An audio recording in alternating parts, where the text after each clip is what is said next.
Yo, what's up mga brad? So, ang pag-usapan natin ngayon is paano mag-fill up ng payment settings sa ating Shopee affiliate. So, ito yung pinaka-importante guys, mga brad. Kasi pag hindi mo to naayos, maaring mahirapan ka i-cash out yung pinaghirapan mong pag-affiliate, okay? So, dapat i-check nyo mabuti, i-fill up nyo mabuti para hindi magka-aberya kasi maraming ito yung pinaka most concern sa ano dito sa YouTube ko na paano daw yung payment setting. So maraming nagkakamali na may ano na sila, may wait lang, may benta na pero walang hindi maayos yung payment setting niya. So, pupunta tayo sa ating Shopee affiliate. Okay? Check muna natin sa pinaka ano natin.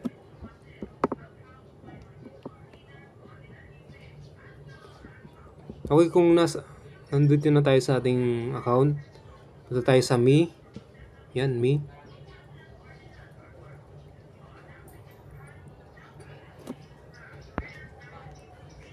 Okay, so nag-ano lang siya. Lang guys. Yan, so pindutin nyo yung affiliate program. Okay.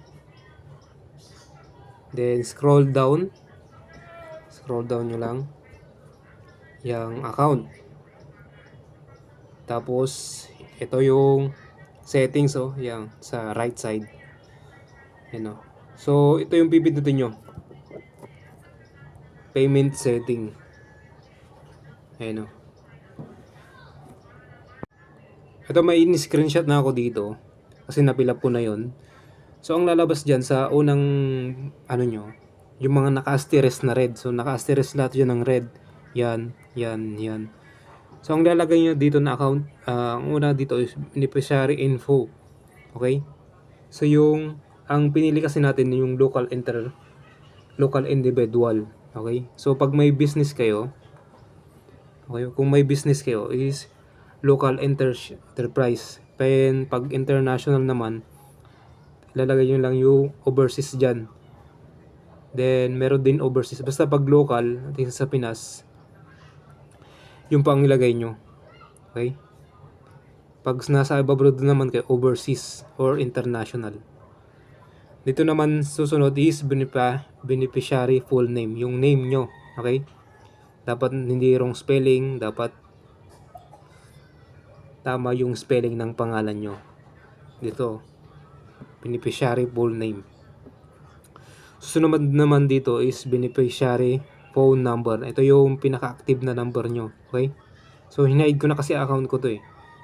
So, kunwari yung number nyo, then Globe o Smart or TM, yan yung ilagay. Yan na dito tayo sa beneficiary info. Okay, susunod na tayo sa primary bank account naman natin. So, yung primary bank na nilagay natin, kung may C-Bank na kayo, mas better kung C-Bank yung account nyo, okay? So, kasi mas madali yung transaction eh. Doon yung partner ng C-Bank.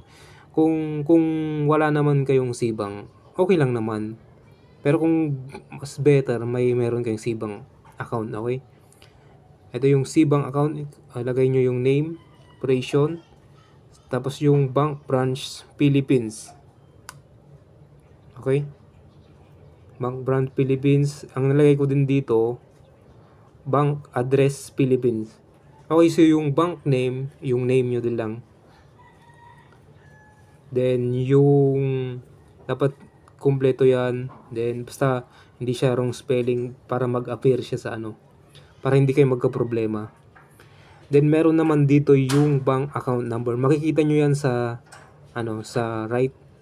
I think sa baba ng pangalan nyo, yung sa bank account name ng C-Bank nyo, tapos makikita nyo 11 numbers po yun. Then ikakopy nyo, tapos ipipaste nyo po dito. Okay?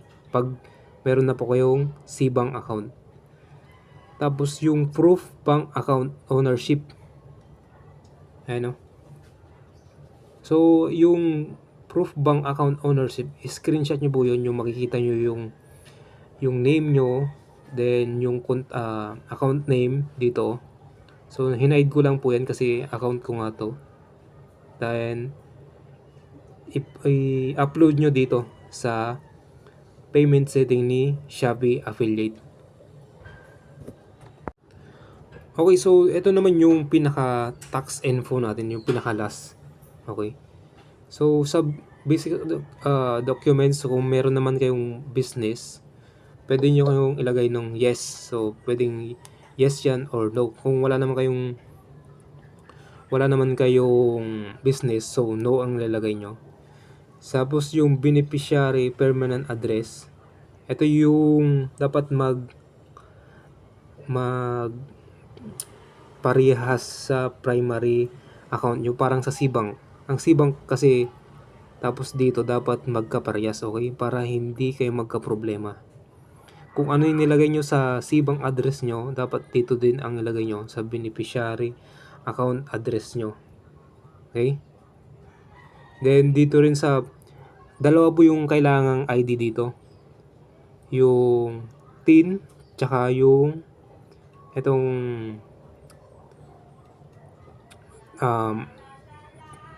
government ID, okay? So yung lagay natin is yung passport natin. Ilalagay nyo dito sa primary valid ID. So kailangan nasa 5 MB dito. Medyo masilan dito eh.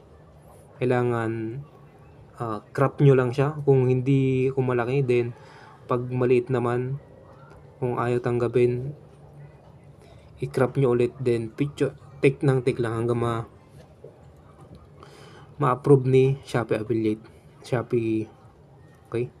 So name of taxpayer, kayo din lang po ito. Nakita niyo ba? Name of taxpayer. Pangalan nyo din lang po yan. Then importante na may TIN number na po kayo. So yan ang isa sa importante na meron kayo pag meron kayong Shopee Affiliate. So ilalagay nyo dito TIN number. Ting maraming number yun eh.